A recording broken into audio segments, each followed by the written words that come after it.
Anak ng tutsa o. Sino nag-utos sa inyo para patayin ako? Wala, sir. Hindi bale. Aamin din kayo.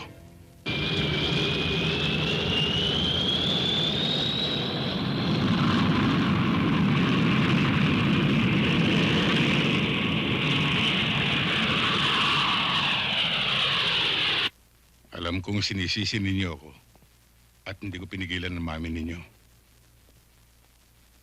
At alam ko rin na walang may lakas ng loob sa inyo para pagsabihan ako. Dad, yun talaga ang gusto ng mami at saka alam naman naming laban sa kalooban mo yun eh.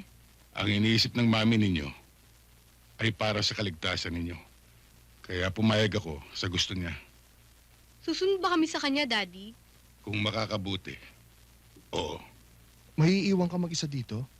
Kung kinakailangan, makinig kayo. Meron akong pwedeng gawin para hindi tayo magkahiwa-hiwalay. Ang magbitiw sa akin trabaho. Huwag na, Dad. Alam naman namin na yun ang buong buhay niyo eh. At saka isa pa, malalaki na kami.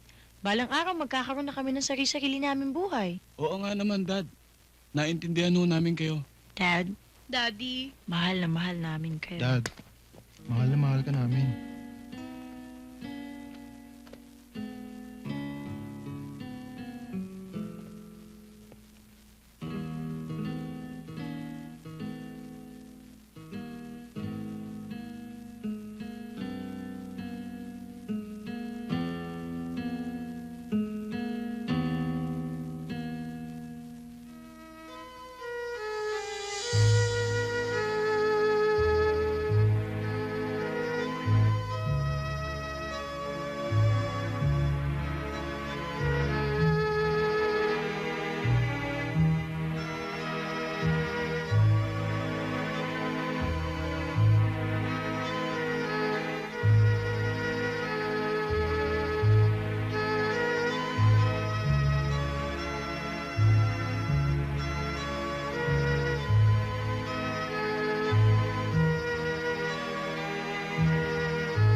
Ano ba, Babing?